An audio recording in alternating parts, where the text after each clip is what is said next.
नाजरीन, जैसा कि आप जानते हैं, तेलंगाना में कई एक आईपीएस आईएएस ऑफिसरों की तब्दीली का सिलसिला जारी है और उसी सिलसिले के हिस्से के तौर पर आईएफएस बी शफीउल्लाह जो सेक्रेटरी टिम्बरीज थे, उनको जो है ना उस पोस्ट से हटाया गया और उनकी जगह पे आयशा मसरत खानम, एक आईएएस जो साबिक में कलेक्टर भी रह चुकी हैं, उनको उस पोस्ट पर मुंतखब किया गया। मैं दिल की गहराइयों से उनका इस्तकबाल करता हूं और उनका खैर मुक़द्दम करता हूं और उम्मीद करता हूं कि टिम्बरीज जो स्कूल्स हैं उनकी जो है ना बेहतर कारकर्दगी उनके ज़रिए अंजाम पाएगी।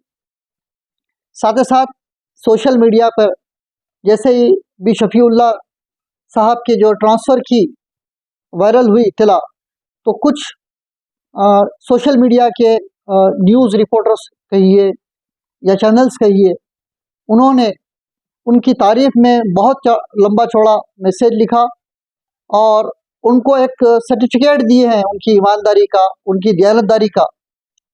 तो मुझे समझ में नहीं आया कि क्या इससे पहले कोई ऑफिसर ईमानदार नहीं था? क्या ये पहले ईमानदार ऑफिसर है? और ईमानदारी का जांचने का पैमाना क्या है?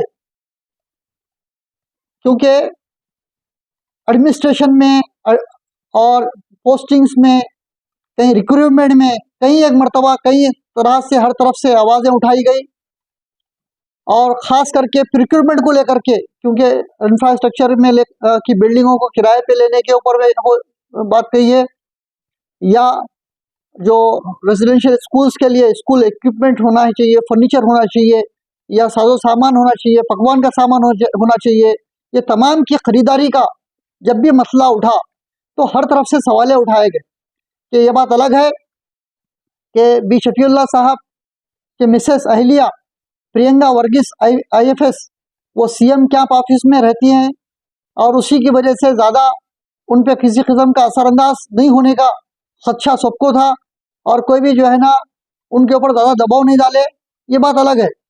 अब मेरा सवाल ये पैदा होता कि आप ईमानदारी का सर्टिफिकेट बांट रहे हैं, आप सर्टिफाइड कर रहे हैं, तो किस बुनियाद पे कर रहे हैं? वो ईमानदार थे नहीं थे, मैं सवाल नहीं कर रहा हूँ।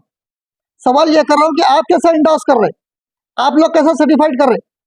क्योंकि मैं खुद भी एक वेंडर हूँ, मैन्युफैक्चरर हूँ, एजुकेशन प्रोजेक्ट का प्रोडक्ट्स का मैं मैन्युफैक्चरर हूँ। मैं खुद कई मरतबा रुजू हुआ, मेरे पास तमाम सनदें हैं, फैक्ट्री है, लाइसेंसेस है, लेकिन मुझे कभी किस्म का कोई काम नहीं दिया गया।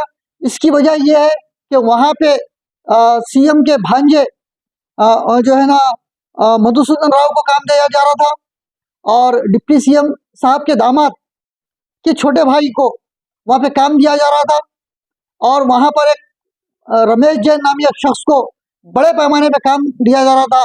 वो चाहे सुई हो, धागा हो, कापी हो, किताब हो, चावल हो, राशन हो, तमाम कामों के लिए उसी वेंडर्स को काम दिया जाता था। इसका एक ऐसा सिस्टम था कि ये लोग जो है ना नोडल एजेंसीज को काम देते थे, फिर नोडल एजेंसी के जरिए फिर इनको काम तकसीम होता था। तो यहाँ पे जब भी कोई दूसरा आदमी जो इनसे मुत्तफिक नहीं है, तो अगर वो टेंडर डालता तो उस साल वो बिल्कुल टेंडर कैंसिल करते थे। ये मेरे साथ हुआ है। और अगर ये टेंडर कैंसिल नहीं करे तो पुराने टेंडर या पुराने रेटों पे उसको काम देते थे। ये तमाम सूरत हाल को देखने के बाद आप कैसा जज करते हैं, आप कैसा सर्टिफाइड करते हैं कि कौन ईमानदार है या कौन नहीं है? तो लिहाजा आप अपना रास्ता, अपने ताल्लुकात अपनी जगह रखिए। मैं आपसे शिकायत नहीं है मेरी, लेकिन किसी के बारे में कोई इंडास करने से पहले आपको कुछ इल्म रखना चाहिए। आप एक जिम्मेदार चैनल है, आपके जरिए आपकी बातों को लोग यकीन मानते हैं, तो आप जब भी कोई बयानबाजी करेंगे तो उसका भी ख्याल रखिए कि वाकई ये जो है ना सच है या नहीं है। क्योंकि आपके एक स्टेटमेंट से वो लोग जो आज तक सवाल उठाते रहे, वो लोग आज तक जो इस पे जो है ना हुकूमत के नज़र में लाने के लिए कई इक़दाम किए, कई आला ऑफिसर्स तक बात लेकर गए, तो वो झूठे साबित हो जाएंगे और बिल रास्त इसका कौम को नुकसान होगा। तो हम किसी की पुष्टपनाही करने की ज़रूरत नहीं है, जो हकीकत है उसको हम बयान करेंगे। खुदा हाफिज़, शुक्रिया।